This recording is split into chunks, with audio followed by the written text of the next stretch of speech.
There we go.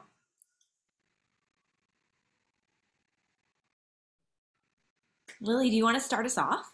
Sure. Great. I'll just start by introducing myself. My full name is Lily Alice Walker Stiefel. I am the founder of the Mixed Space. I'm also a coach for creative geniuses who are in support, in need of support for making their projects become real in the world. And I'm an actor and a producer and a director for the theater mostly, and just overall an artist in the world. So that's me. I popcorn to Ariel.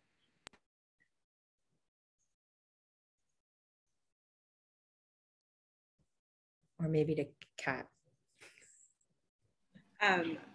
Sure, I will go. My name is Claire Talbot. Sometimes affectionately, I go by Kat. I was one of the founding members of the Mixed Space, which definitely altered my entire artistic career and understanding of theater. I'm currently a theater student and film video artist, figuring it out, but having a great time. Yeah. And I will popcorn it over to Alex. Hello, everyone. My name is Alex Chester. Pronouns are she, her, hers. I am the founder and editor-in-chief of Mixed Asia Media and the director of MAMFest. I am so thrilled to be sitting here with the Mixed Space. So thank you. Thank you for creating this for us, Lily. And let's try you again, Ariel. So sorry. As we say in the Mixed Space, sexy. I guess my internet must have cut out just briefly. Hi, everyone. My name is Ariel Bastida. My pronouns are she, her, hers. I am also one of the founding members of the Mixed Space. I consider myself to be an actor, activist, and an artist as well. I studied acting briefly in New York before the pandemic made me reshift and refocus. So right now I am currently in Chicago, which I do just want to do a quick land acknowledgement. It's on the Council of Three Fires original land. And I'm just so excited to be here and to hold space and to have this conversation. I love that. I love your land acknowledgement. I love that you mentioned the pandemic, because I feel like for me, that's when leadership, like conscious leadership of online space, started becoming super real. Before, my focus was, hi, welcome, Jen. I hope I'm saying your name right. Oh, you got it right. White people always say Gen because I'm Asian. Thank you. You're welcome. I'm so glad. Okay, cool. Welcome, Jen. Yeah, so that's when it started for me, is being, because I in the theater, it had always been about like visceral touch and creating space like within an already built building. So it's a different thing than when it's online. It's virtual. You have to kind of suss it out and read people's faces when you can't even see them sometimes, and try to like get people's energy through a computer. But I think for me, like, acknowledging land helps ground things and helps us place ourselves in space in the world and on the land, and realizing that we are on unceded land, and that this whole society was different for First Nations, and that's actually something that we can return to and that holds us together. Yeah, that is something we were very cognizant of for the festival. So before, like, that's one of the first things that pops up in our agenda if you go onto Visibo, and it's our land acknowledgement, our overall acknowledgement, and just basically everything under the sun that we stand for. So we wanted to make sure that if people weren't comfortable themselves doing it, that we provided it as well. Yeah. Hi, Jen. For those of you who don't know, hey. Amazing human being. She is the head of Lunar, the Asian Jewish Project. Yes. Doing incredible work. That's me. I'm one of 6 of at Asian.Jews, one of 6 people on our team. So if you follow at Asian.Jews or know about it, that's us. Awesome. Thanks, Alex, for the shout out.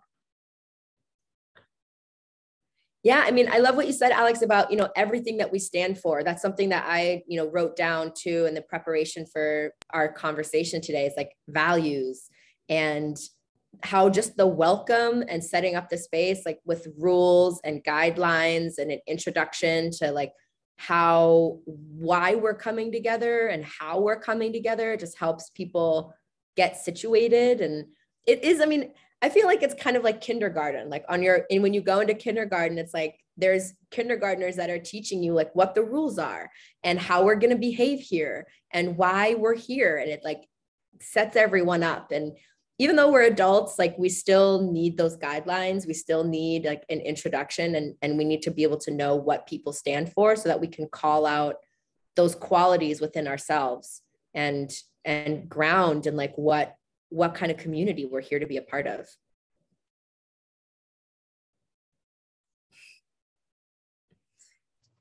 If I may, I think something that's been interesting that I've recognized in taking conversations into a digital space is the willingness to share, but also how that can also open up a possibility for people to get hurt more, because you're not in person, you're behind a screen. And so I think even more so the community guidelines come into effect because we're starting to talk to people who are in the comfort of their own home, so things can come up, things can come out, because it's not like we're face to face, we don't have as many walls up.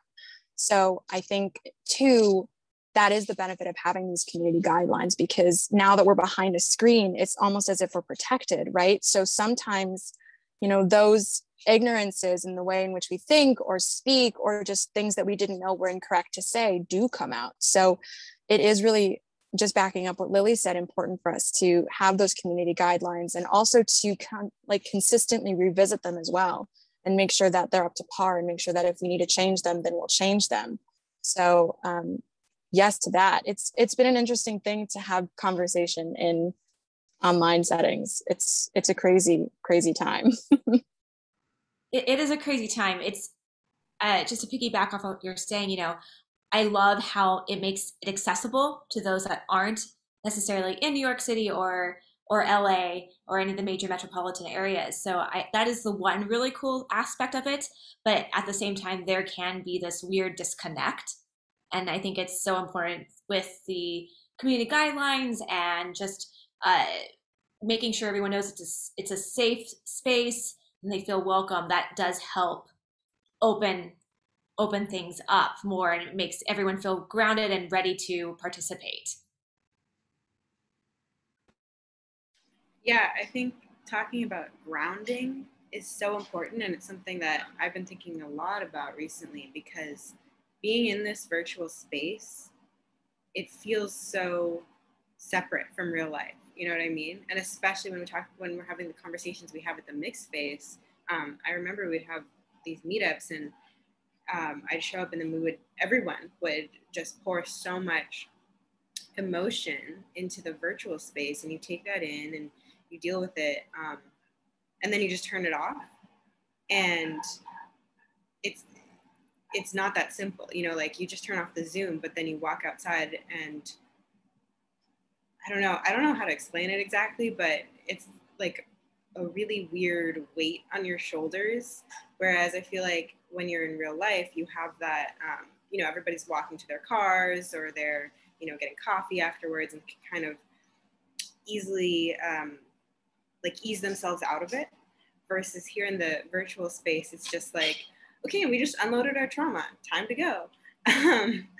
And on the one hand, it's like great, because if you're having a tough time with it, you can just turn it off and walk out of this, or you don't have to walk out of it, you just turn it off and leave, which could be awkward in person. But then on the other hand, it does have that, I don't know, I think it shows me how tethered to each other we get from conversation, if that makes sense. And okay, now that I'm saying this out loud, it's actually not as weird. It's like kind of beautiful how we can really create those connections, even though we're all over the world. Yeah, sorry, I just figured that out as I was speaking. I think you're spot on, though. I mean, you know, we still facilitate these conversations monthly at the mixed space. And I facilitated the last meetup that we had on my own. And there was just so much community that was coming together, but it also is really difficult because it's like Zoom has created such an amazing opportunity to connect with people in different countries, in different places, in different states, but also we have Zoom fatigue. I mean, like, we are human beings. We crave and yearn connectivity, and we stay inside our apartments all day and we're on Zoom and the blue light, it's just a mess. So it's physically draining as well. As human beings, and especially artistic creatures, I don't think that we're meant to sit in one space and look at a screen, even though it is amazing to build community. But it's like, you're so on cap because you're holding space, you're not moving. I mean, usually if we're talking about theater, we physically move that stuff out of our bodies. I mean, we tap in theater and tap out to get in and out of scenes, so we're not carrying that trauma. But it's like, you sit in your home, which is designated as your safe space, log into a computer, feel all this connectivity, which is emotional as it is, because as mixed people, sometimes we haven't even felt that our entire lives, or we relate to the trauma that other people have gone through. And then it's like, it really is, you log off a computer screen and you're just sitting there and it's like, oh my gosh, I just sat for 2 hours in a space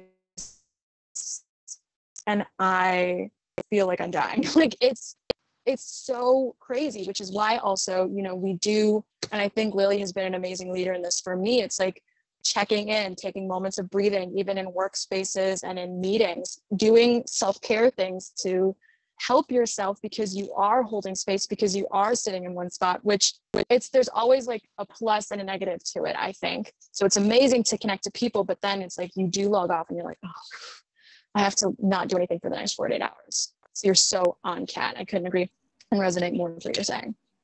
Yeah, it's almost like virtually you're always connecting to other people, but you're not connecting to yourself enough. So I agree, Lily, having those moments of humanity, breath, movement, such an important step.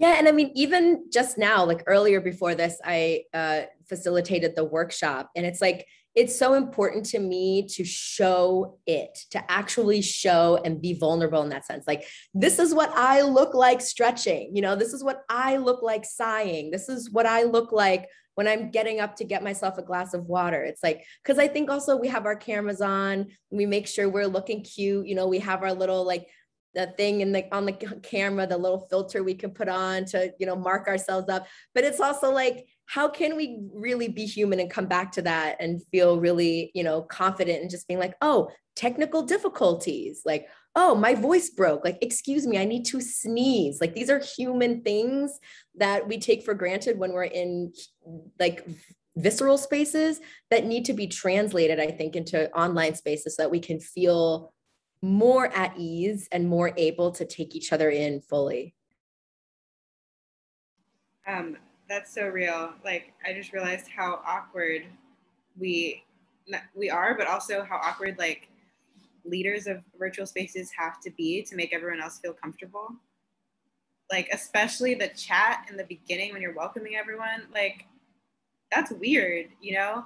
Hi, who are you? Where are you from? And then people like don't have their audio in, so they don't even hear you. And then there's like 20 people just watching you like talk to nothing.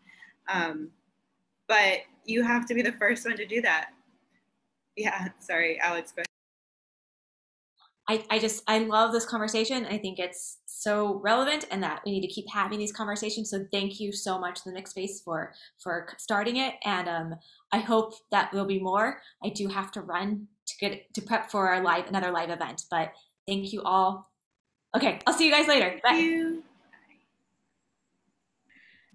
This is actually a great opportunity. I mean, Jen, if you want to add anything to this. I also have to run to support Alex. But yes, thank you all. Hi. Hi, Michaela. Good to see you. Great job on the fest. Wow. Yeah. You did it. We did it. Truly. Oh, Sophia's here. I know Sophia. Yeah. Perfect. Hello. Can I ask y'all a question, actually? Hello. When you all started the mix, oh, sorry. Sorry. Hi, Just Sophia. wanted to say hi. Hello. Good to see you. your Do you Zoom. lead an online space as well? Sorry? Do you lead an online space as well? No, I don't, actually. Cool. That's perfectly cool too. Just wondering. Please, Jen, ask your question. Oh, yes. So when you all started the mix space, did you start it with like one thing where you were like, let me try this and then see if it works and then we'll maybe do it regularly? Or was it like, we're going to do monthly hangouts and that's what we're going to do? It was a whole bunch of things. It started as a show, as a play. And then there was a retreat that I didn't go to, but looked really fun.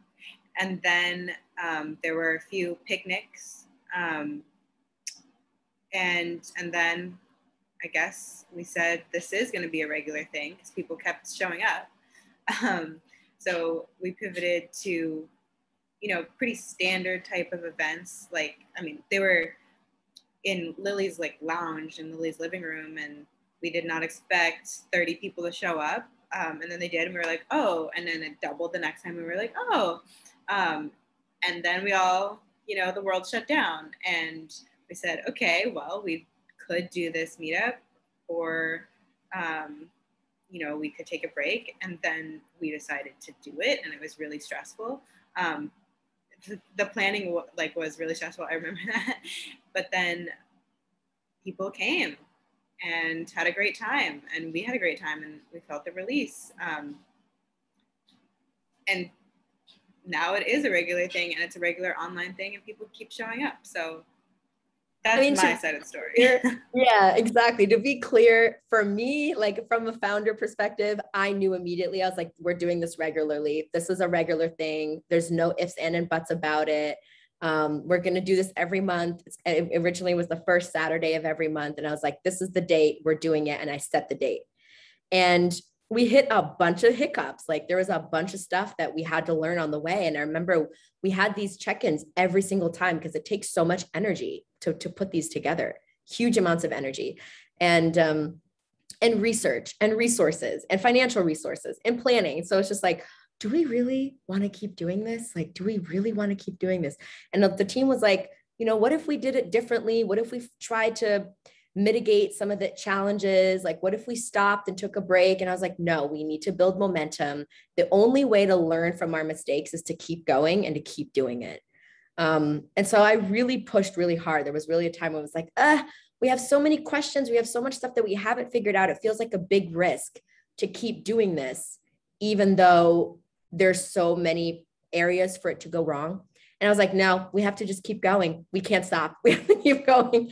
And it's hard. It's hard on the team. Like, I think that there probably could have been better ways to take care of folks as we're going, but especially in the first 6 or 8 months, sometimes I felt like I just have to keep my nose to the grindstone and just keep going. Yeah. I think I'm just going to really quickly add on to that. I think what was really apparent to me, I wasn't part of the show, but Lily has another branch off of her creation brain called Experimental Studios. And so that came into my college. And so I did a show through her about being mixed. And I think that was one of the first times where I actually felt seen, because identity has always been something that was really confusing to me. And then I went on the retreat, and something magical happened to me. I can speak for myself when I was around a space with only mixed people that understood me. And I think what collectively started to happen is that as we started talking to more mixed people, we noticed that there was a need for community and understanding. So we recognized that there was a gap that really desperately needed to be filled, because every single time we could count on one thing, which was every single time we spoke to a new mixed person, there was this magical connectivity that started to happen because it was the first time that these conversations were being had.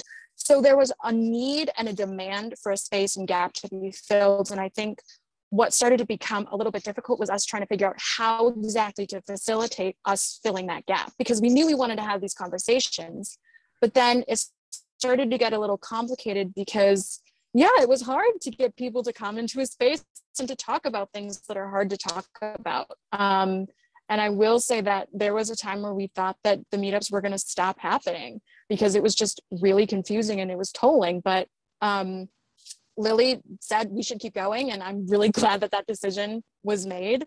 because I was on the side of like, I don't know if this is feasible to continue. And I'm so glad it is continued now. And now, you know, it is a very apparent that we've started to, I think, kind of build a name for ourselves and being a space where people can just come and chat. But I think like really what was amazing was that there was just this demand that we saw. And it was just like, I think in every place that is starting to have these conversations and in every sort of like budding company, it's like you try to figure out what is the space that you can fill, like what is the demand that you can satisfy. And so we started to find that in the way that we talk to mixed people. Or the inception, that was the inception of the idea brought to us by Lillian talking about mixed identity in the first place. And from there, we kind of just try to fill as many gaps in between as possible. That's awesome that y'all kept going. Yeah, thanks. Jen, what's one thing that you feel like is important as you facilitate your online space? I mean, honestly, like I have kind of really stepped back from facilitating over the past few months. Like I used to facilitate a number of mixed race and Jewish people of color communities, but then it just got really hard on me and I was really burnt out. So I only facilitate one now.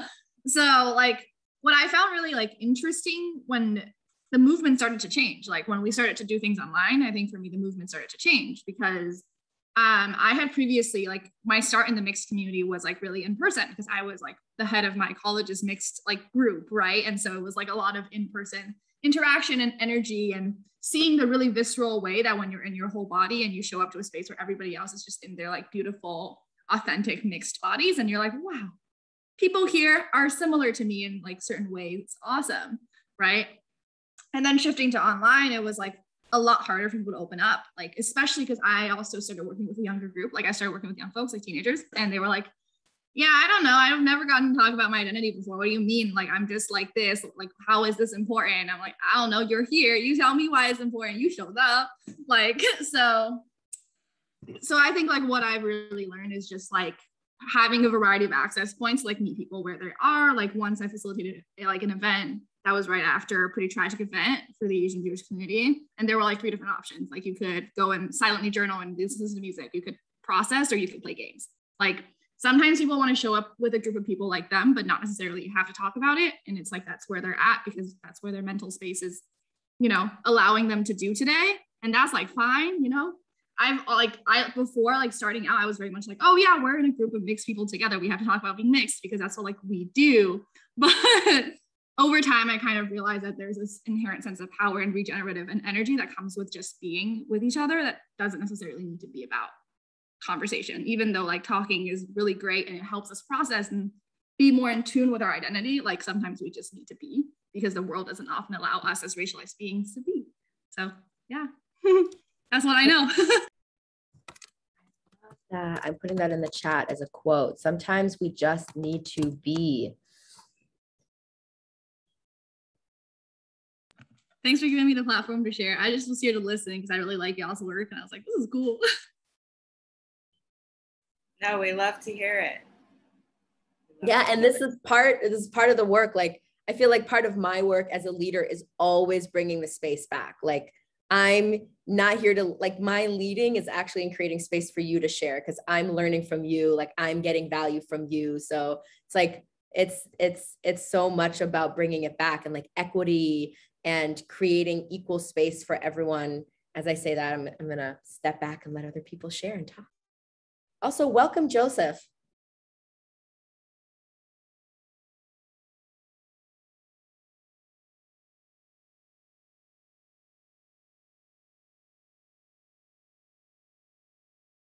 Well, I wanted to see if any of you, Claire or Ariel, wanted to talk about the extensive process that it takes to put together one of our meetups, especially picking up on what Jen just said about getting burnout and what it's like to go through what feels like 700 miniature tasks to put together our meetups every single month, and how you find ways to mitigate burnout or not.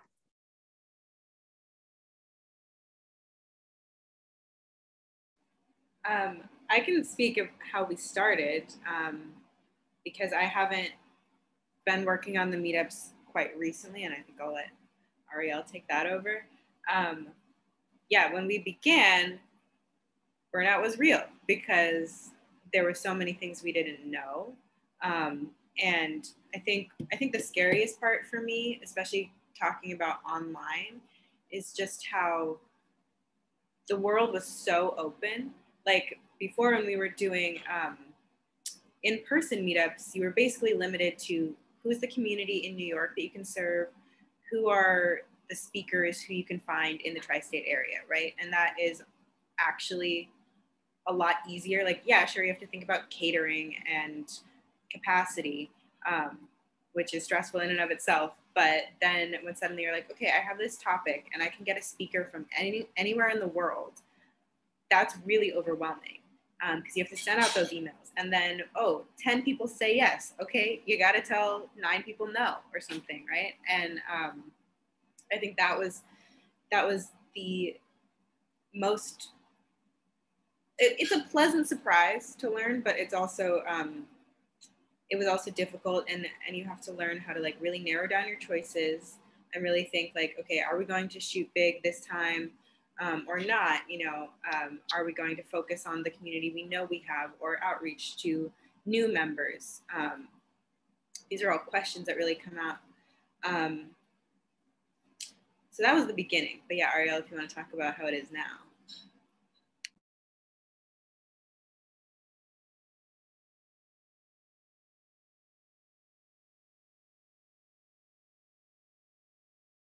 I'm not sure if she heard you. If she does interrupt me, I'll definitely let her speak. But I really connect with what you said about burnout, because that was real for me. It's like, as someone who was pushing the meetups, and then when they became virtual, it was just like, I realized that I had done, more than 12 meetups consecutively.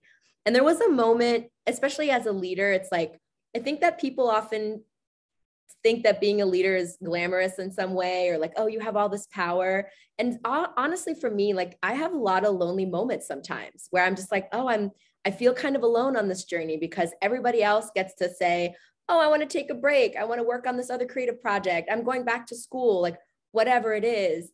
And then I am just still here leading my space. And so I had not taken off any meetups, like at all. I've done every single meetup that's ever happened. And I was just at a point where I was like, oh my God, I can't do this anymore. And so really being able to rely on my team, and really, but I was like, I'm so proud that I can talk to Ariel and say, hey, we're coming up to a meetup that is about your people. It's like a very special, intimate meetup. And this is a place that I think that I can step away. And Ariel took it over, and I got to take a break, and I got to experience the space that had been created from the outside. And it really helped me see things from a different perspective and rest. And I think that is like the only way that I can keep going, is if I have the kind of team that can replace me. Essentially, that's really what I need.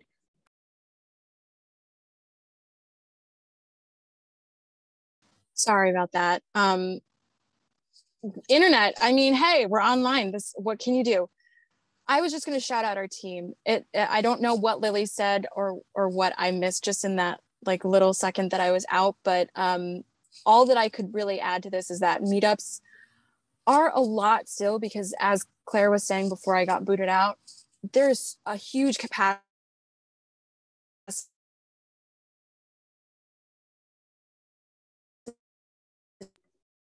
I want to hear what she's saying. There's a huge capacity.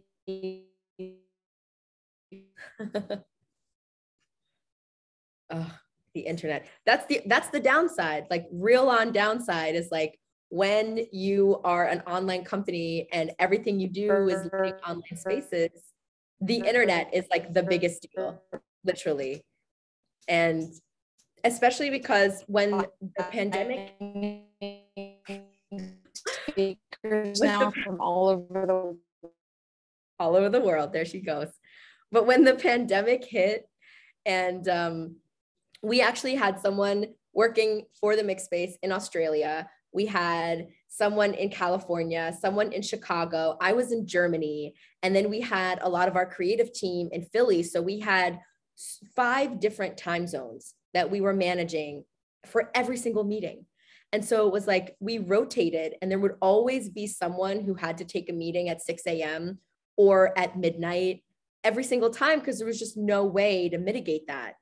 And then when I started, and it's like every single meetup that we've done on an online space, I've pretty much been in a different location almost. It's like going from Berlin to Frankfurt to New York. Then I've like been in Mexico. Then my team members are in other places. So it's like setting up your background, like making sure you have your tech gear with you to have making sure you have your ring light, like making sure that your computer can be charged because you're in a different electrical outlet. Like sometimes it's really complicated, the logistics of it.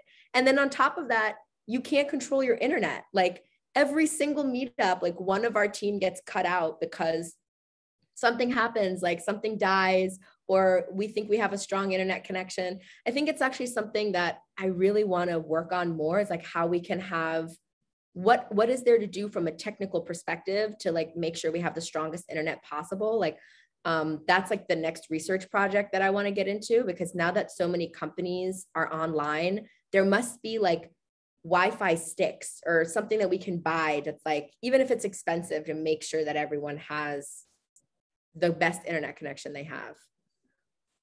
During a hangout, I was leading, my internet died, and I loudly yelled, fuck this shit. Yes. Yes. Oh my God. Sophia can attest, she was there. Yeah. Yeah. Yeah. Hi, Ariel. Welcome back.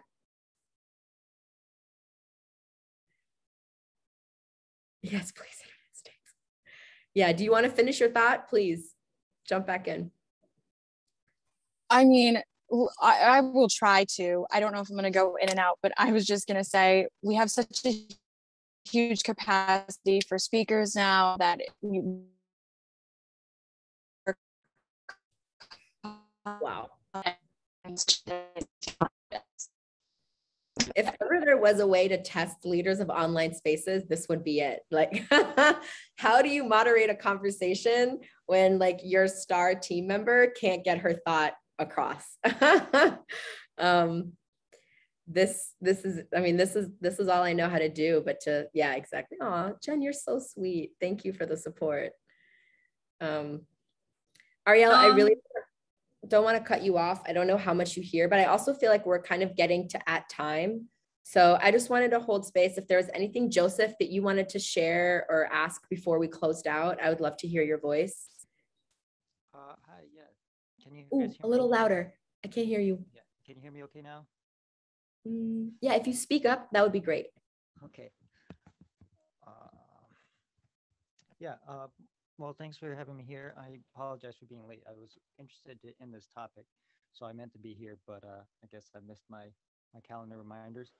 But it's a very interesting idea, and I know I've heard of the mixed space. I've tried to attend some of your things before. I don't remember if I've actually been able to, because of course there's been a lot of really interesting similar things coming around.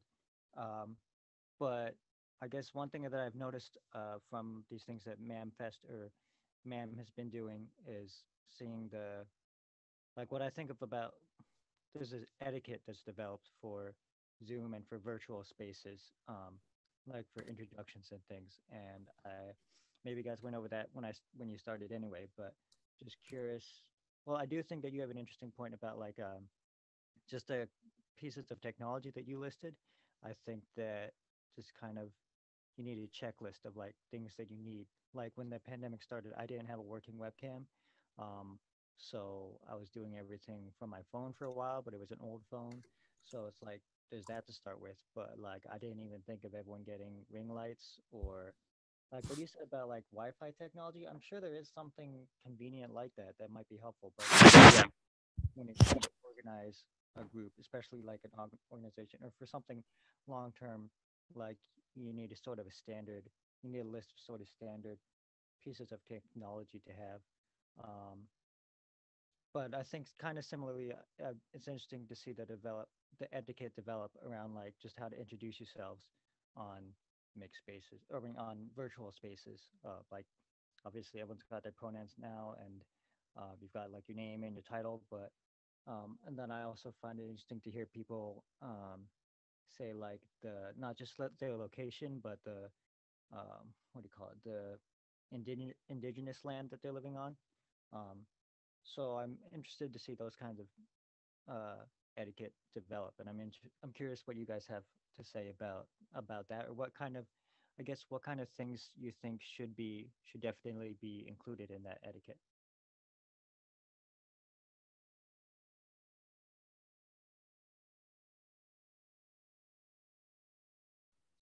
Kat, you want to speak to that?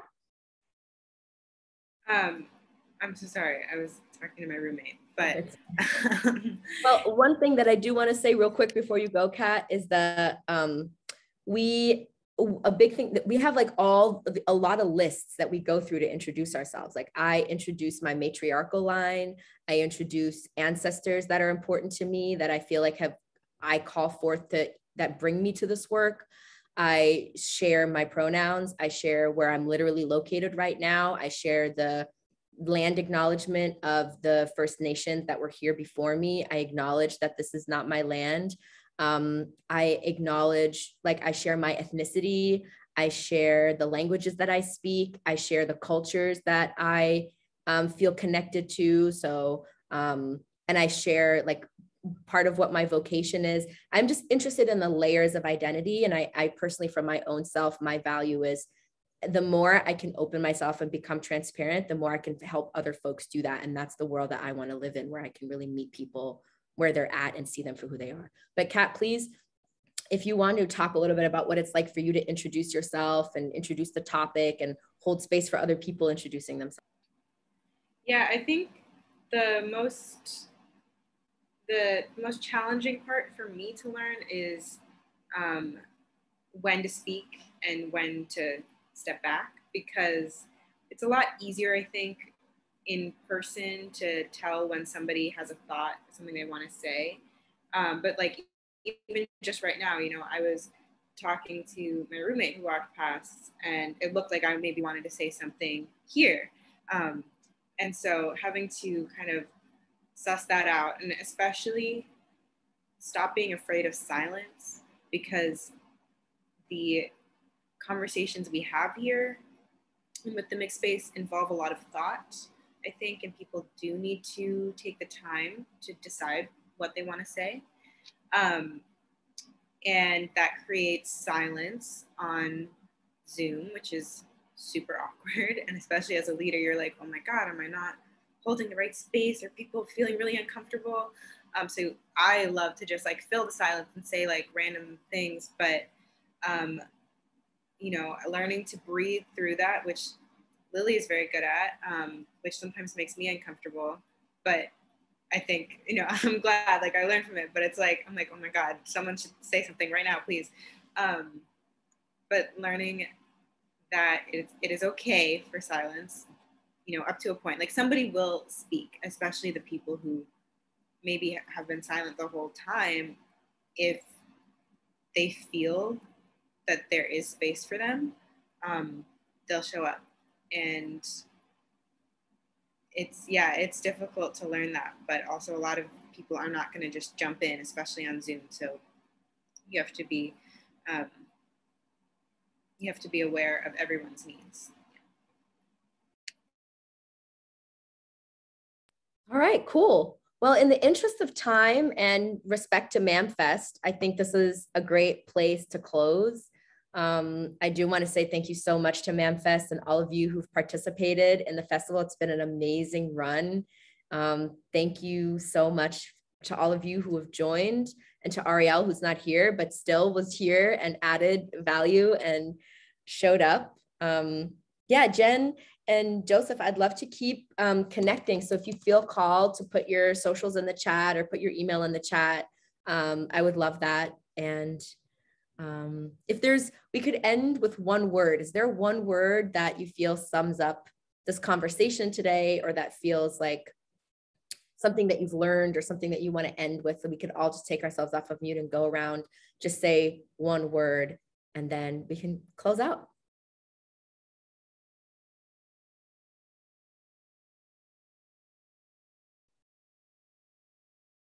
I think my word is emergence. Just the emergence of this community. Funny because my word was community. Seeing everybody else who's dealing with the same stuff.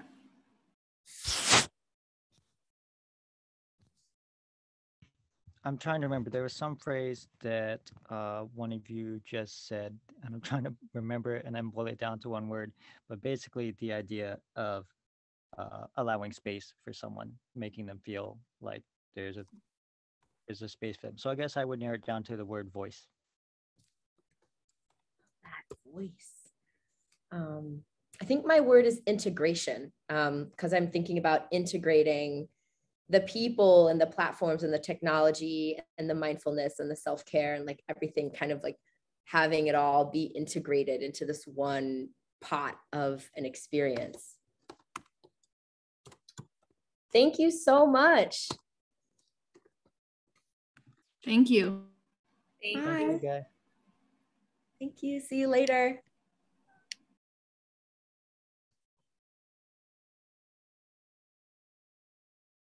Okay. Maybe we turn off the recording here.